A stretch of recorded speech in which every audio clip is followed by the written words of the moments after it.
L'industrie regroupe les activités qui permettent de transformer des matières premières en biens de production, comme l'énergie ou les machines, ou en biens de consommation, comme les voitures ou les vêtements.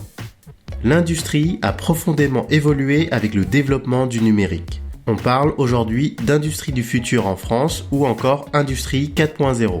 L'industrie du futur est un nouveau moyen d'organiser leur mode de production en s'appuyant sur le numérique pour optimiser leur production, améliorer les conditions de travail de leurs salariés et réduire leur impact environnemental.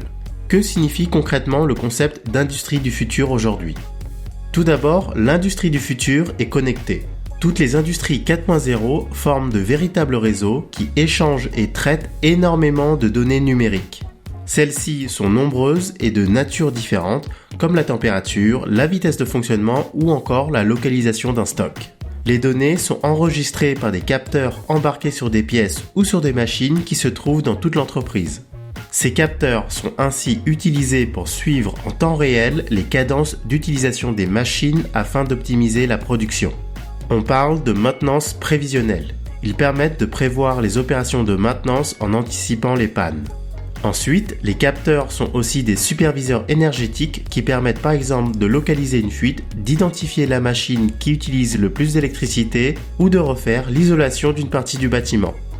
Et toutes ces données font partie de ce que l'on appelle les big data, c'est-à-dire un ensemble massif d'informations numériques issues de l'intérieur de l'usine. Ces données sont ensuite stockées, triées et analysées par l'intelligence artificielle afin de déclencher des opérations de maintenance et d'optimisation. Le second aspect important de l'industrie du futur est de faire travailler auprès de ses salariés des robots collaboratifs, appelés aussi cobots. Ces derniers sont conçus pour interagir physiquement avec l'humain sans le mettre en danger. Équipés de capteurs et d'intelligence artificielle, ils sont capables de ralentir leur cadence dès qu'une personne s'approche et s'arrêtent automatiquement s'ils détectent un obstacle. Les cobots peuvent être pilotés à distance. Un bras robotique peut par exemple être programmé par un opérateur humain pour monter des colis à la chaîne. Remplir et boucher un tube de crème solaire ou même assembler des wagons de train à l'aide de moteurs gigantesques sont autant d'actions qui, dans les usines, peuvent être réalisées par des robots. Les cobots vont jusqu'à équiper les hommes sous la forme d'exosquelettes qui permet, par exemple, de porter des pièces d'automobile lourdes pour que le professionnel vérifie leur conformité. Ensuite, il est intéressant de savoir que les entreprises utilisent la conception assistée par ordinateur ou CAO avant de lancer la production. En effet, cela leur permet de créer des pièces à l'aide de logiciels spécifiques.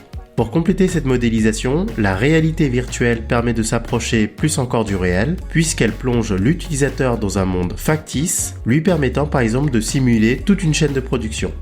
Dans l'industrie du futur, on utilise également la réalité augmentée qui vient ajouter un objet virtuel dans le réel. Avec cette technique, les professionnels planifient l'organisation de leur atelier de fabrication et peuvent vérifier la correspondance des pièces conçues en CAO et destinées à être assemblées. Enfin, les industries du futur produisent avec la fabrication additive, qu'on appelle aussi l'impression 3D, ce qui permet d'obtenir des produits uniques ou en série, des pièces de rechange pour les machines, mais aussi des prototypes.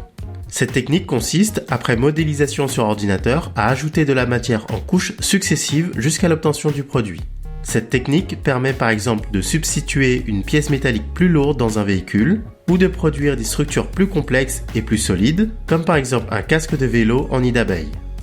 En résumé, l'industrie est donc en charge de la fabrication de nombreux objets de notre quotidien, wagons de train, casques de vélo ou crème solaire par exemple. Les produits et les compétences de l'industrie sont utilisés dans tous les secteurs, comme l'automobile, l'aéronautique, l'énergie, le BTP, le transport, l'électronique, l'informatique, l'agroalimentaire, le médical ou la chimie. L'industrie utilise de nombreuses technologies qui nécessitent des professionnels aux capacités variées. C'est un secteur qui recrute à tout niveau d'études et de spécialisation pour des postes aux missions variées. C'est le secteur le plus innovant en France. Cette capacité des industries à innover pour remplir leurs objectifs de productivité en respectant l'environnement les amène à créer de nouveaux métiers, comme sur le territoire de la Mécanique Vallée entre l'Occitanie et la Nouvelle-Aquitaine. Prenons maintenant un exemple d'application assez inattendue de l'industrie avec le flacon de parfum. Pour fabriquer un flacon de parfum, c'est un ensemble de techniques. Le verre en fusion tombe dans un moule où les flacons sont pressés puis soufflés à l'aide d'air comprimé. Ils sont ensuite maintenus à 600 degrés pendant près d'1 heure avant d'être progressivement refroidis. Les flacons seront vernis, colorés, gravés ou encore laqués selon les demandes des parfumeurs. Après d'éventuels étiquetages et collages d'accessoires, ils sont enfin terminés. Il manque le dernier élément qui vient finaliser le parfum. C'est le bouchon. Et maintenant, c'est à vous de jouer.